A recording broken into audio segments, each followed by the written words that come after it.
Thank you for this kind invitation for the crash course in genomics and prominent people, which I know now already half the names.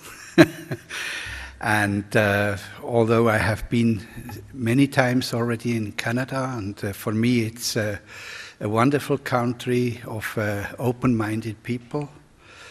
You cannot imagine how different the climate is in Europe.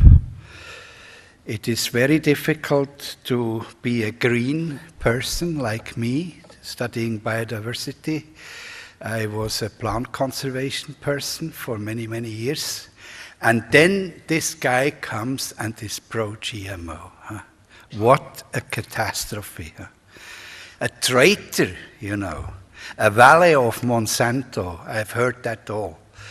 2 wikis have been written by my enemies, and I put them right away in my CV. You can go and read them and laugh. It's a heated debate, but I must say I also feel entertained and amused and sometimes angry, of course.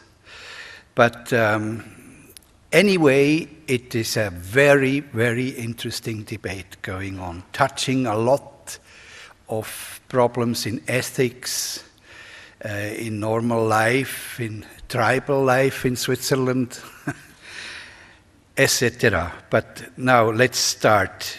Genomic misconception means that in Europe and in the Cartagena Protocol, people focus on the process, which is scientifically untenable.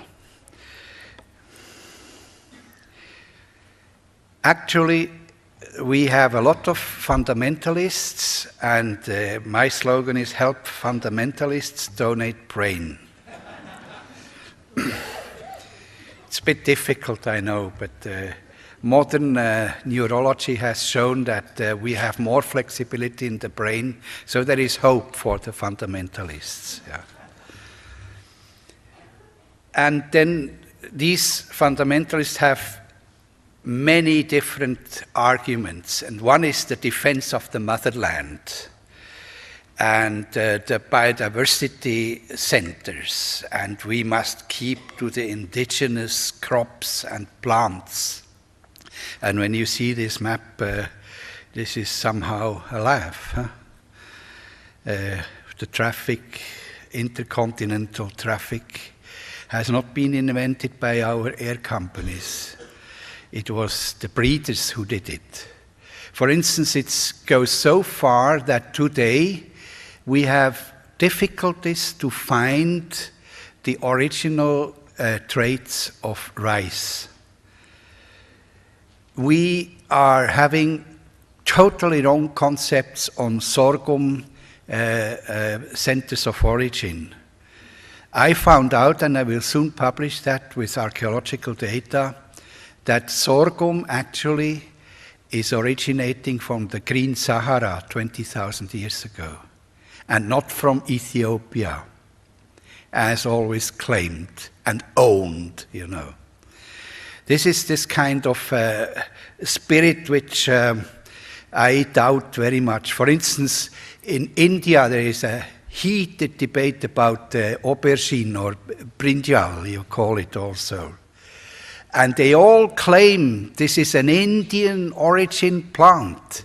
Well, 2 years ago, genomics, very careful genomics has found out that 2 authors have found out that actually the brinjal is of African origin. Quite clear. No doubt. And if you tell that an Indian today, he feels somehow spiritually disowned and is frustrated. But this kind of ownership, I cannot understand, you know. I can understand that the farmer loves his crop, and we have far too few biotech conferences with farmers. We exclude them too much. They have a fantastic knowledge, and so on and so on. So let's start. Another element is that people actually, it doesn't matter what they are protesting against. And I can understand this because in our long evolution, we were forced to have this kind of alarm system. We had to survive, and we survived only when we really took alarm signs serious and acted against. So that's deeply rooted in our behavior. To be afraid of something that is in our program. And when you think about the safe life of the Swiss, oh God, they are frustrated. They don't have anything to fear anymore.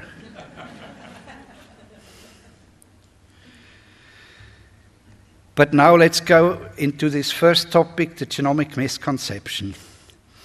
It's clear that there are even earlier traces, but this one is an important one from the National Academy of Science in the US.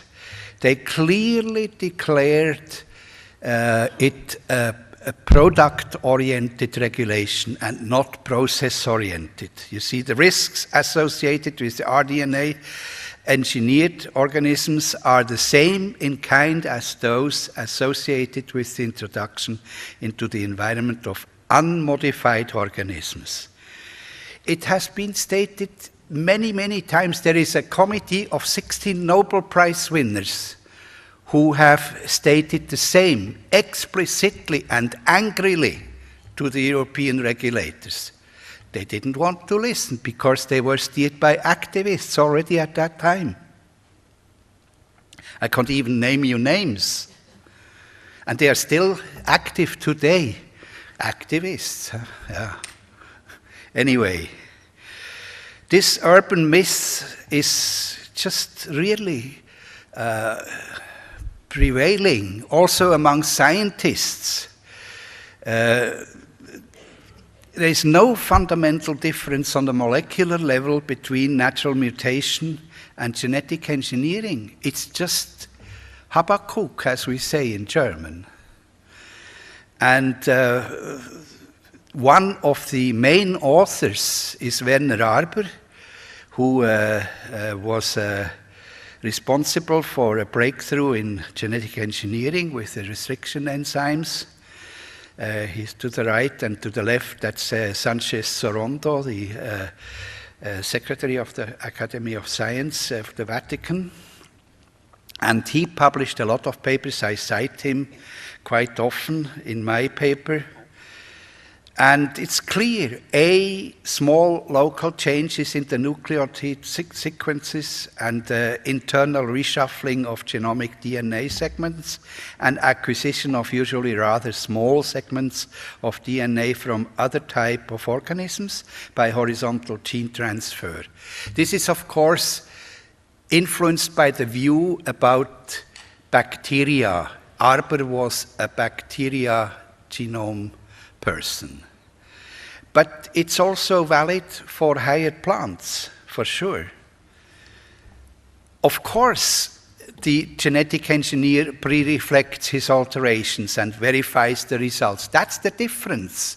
And then when it is regulated after 10 years in average, it will be spread into the field by the millions of plants. And that's a very rare event in natural mutation and evolution, of course. So there are differences, but in the process itself, it's just not true. You see it here. There are certain paradoxes can be explained. You see that black dots are disturbances in transcriptomic disturbances, and you see that the non-transgenic mutated plants are more disturbed than the transgenic ones. So if I would be a thinking organic farmer and knowing about these things, I would prefer the genetically engineered crops, because they are cleaner and they apply much better to their own rules they set up. Of course, that doesn't count for herbicide tolerance. That has nothing to do with organic farming. But all the rest could be ideally used. On the other hand, you have this radiation mutation.